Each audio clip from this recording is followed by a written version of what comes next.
So Venice on Vine is a program of Power Inspires Progress. It is a social enterprise. Power Inspires Progress was created over 25 years ago by Sister Judy Tenzing and Sister Barbara Wheeler as an opportunity to help people get into the workforce and build work experience by running businesses. Can you talk a little bit about the social enterprise aspect of the business? Sure. We, a social enterprise, meaning that we have a double bottom line. We have to sell pizza to people like you and catering to people like you and make our money that way and interface with the public and produce a product that people want and make money. But all the decisions are driven by our mission, which in our case is to help low-income inner-city adults overcome barriers to employment. And our hope for them is that they leave us better able to make lives in employment than when they came into the program. So we make decisions that don't necessarily make sense for a business, but make sense for our mission, not having a liquor license being a key one. We have people working that at times we don't lay off. In the January or February, every restaurant will lay off all their workers. We don't do that because we want to keep a consistent workforce. We also encourage our people to leave us. So we have this constant pattern where once we get somebody trained, we want them to move on. We encourage them to job search while they're here. We take them off the floor and have them work on their education while they're on paid time. All those are decisions that we make because of our mission that don't fit with the business goals. But the business goals are still key. So we are selling pizza to the public. We're selling our mission to donors. And we're selling the possibilities of what working here can do to our trainees. We were founded over 25 years ago by Sister Judy and Sister Barbara, but we came here in 2006. So when we came in here, none of this stuff was here. We have a wonderful video I've seen of, I think it's Bill Baum from 3CDC saying, where there used to be drug dealers, now there are none selling pizza. And we can take some credit for helping make some change in the neighborhood. We don't take credit for all of that, obviously, but we were an anchor. When they started selling all the condos, it was very important that there be restaurants for those condo dwellers to come to, and we were here before those other restaurants were. Being a part of a restaurant district has really changed things because now people come from downtown, which they never used to want to do because, if you're going to walk up from downtown, kind of want a choice of multiple restaurants to go to. And when we were just us, that wasn't happening. Now it happens all the time. We had food from Kroger at lunch today. 2 years ago, that wouldn't have happened because the Kroger people would have gone south into downtown rather than north into Over the Rhine. A second. I'm going to change angles. Okay. We're editing this, right? So have you guys been pretty pleased with the response you've gotten from the community and with the location that you chose? We've been very pleased. It's been such a tremendous change, which is what you asked us about. When we came here, we were the first new business in this neighborhood in 15, 20 years. And everything along the street was boarded up. The stores that were stores had their windows all closed off to the street and kind of like barred entranceways. It was a very security-conscious neighborhood. It was a very crime-conscious neighborhood. And a lot of people hung out on the corners here, and so we had to put no loitering on our doors because it was the way people were hanging out. When we came here, we had to reclaim this corner from drug dealers, and it took some years to do, where we would stand out on the corner with our phones and make our cell phone calls outside so that we would be discouraging the drug business from coming through, And our neighborhood drug dealer has since moved on. One good thing about us being here is that we are like a community restaurant, and people from the neighborhood feel free and comfortable to come in and use the restaurant.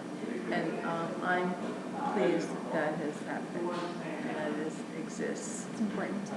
To have open windows onto the street was very key when we started, but also to be, like they say, a clean, well-lighted place, and a place where whether you live in a loft apartment or in a rent-controlled apartment, either way, you're still going to eat pizza. You're still welcome. You're still welcome, and you are going to, and people eat pizza regardless. So it worked out very well for us to be a I thought of us as a crossroads to the community.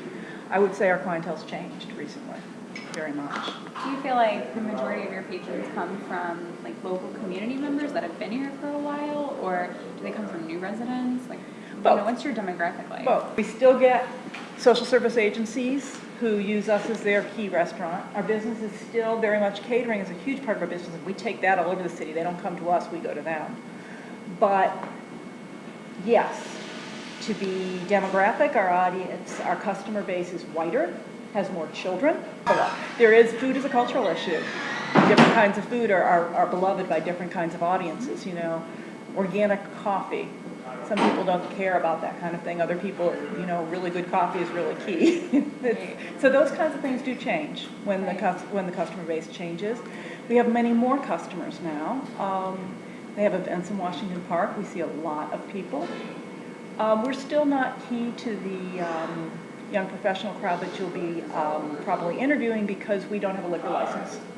And we intentionally don't have a liquor license because of our mission. So that's a factor in who chooses to come here. But we get people coming before a theater show now, which we never used to get. People going to Washington Park. We get kids from SCPA, which we never used to get. That's new. Not clear cut. If you ask any of the trainees, especially the folks who have lived in Over the Rhine in the past, they would say they feel safer. So while some people would say, you know, this gentrification has moved people out of the neighborhood, I can tell you that some people feel much safer in the new gentrification. On the other hand, I also know people who don't feel that the neighborhood is their own anymore. And I had one woman say to me, this is a couple years back. They were talking about rehabbing the community center. And she said, well, once they make it all nice, it won't be for us. And that was just such a deep statement of underlying philosophy and underlying people feeling devalued, that if it's nice, it can't possibly be for us.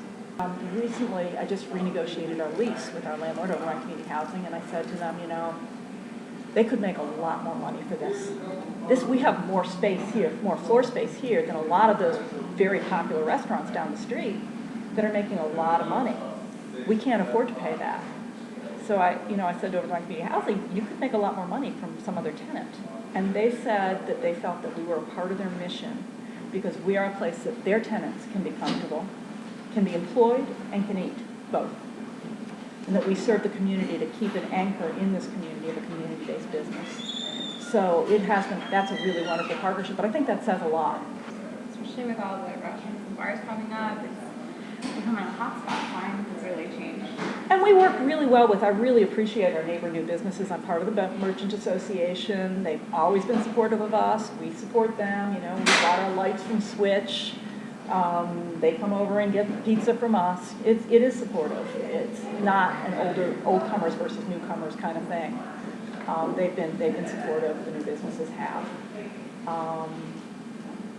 But now suddenly it feels like there's you get to a certain critical concentration, and that's when the shift happens. And I think that's more recent. That it really does feel very different as a neighborhood now. What do you see as kind of the future for the area and for your business? Well, Over the Rhine as a community certainly has enough space for everybody. And there's enough buildings around here that are restricted to remain affordable due to tax credit laws for the next 30 years, that if handled correctly, we can continue to be a diverse community. It's not going to happen without an effort to make it happen, but I think a lot of people do want it to be a diverse community. We do have gorgeous architecture here, really beautiful architecture, and that's a wonderful thing, and that's not a harm. How we manage as a diverse community will be very interesting, because just because somebody lives in a $600,000 condo and 1 block away somebody lives in a $25 a month apartment, just because they're in physical proximity does not mean that they relate in any way. So you wonder whether the best you can hope for is that people live side by side without conflict, or whether you actually see something bigger happening. And I don't know what that would be. There are good examples in other communities of diverse, integrated, class-integrated neighborhoods. and I'm really interested to see if that could happen here. Do you think that's the biggest challenge, I guess, for the future is having the diverse crowd living, amongst one another? Is that the biggest challenge? No, but it is a challenge. I mean, the other part is, all these businesses does not amount to jobs. These are wonderful businesses, don't get me wrong, I love them, but none of them are employers. The old crowd, not the new crowd, but the old crowd need jobs. We don't have jobs. We don't have, and to me, that fact, for our mission, that's more of a challenge. We need industry if we're going to get the kind of jobs that we're talking about. Service industry doesn't do it. We need industrial, we need something other than retail if the goal is jobs. Now, obviously, the goal is not jobs for a lot of people. That's our goal. By our goal, we need other kinds of work environments than just retail. Is that the biggest challenge? No, but it's a challenge. Do you think would you say Washington Park's helped your business? Oh, yeah. Yeah. Oh, yeah. And like I said, I was one of the ones who was quite angry that they were going to remove a pool that teenagers could go to in favor of a dog park. I'm still mad about that. But my upstairs neighbors, long-term tenants who were interviewing, they wouldn't take their kids to the pool before, and now they go to that water structure and the little kids enjoy it and they play around in it. So, and people are going to hear the concerts and stuff like that. So I got to say, it's not so simple. Because it's more about class than about race, right? Because there are black and white upper class and there are black and white lower class in this community. And Maybe it's issues not that so we've yellow been- and purple. There you go. That's right.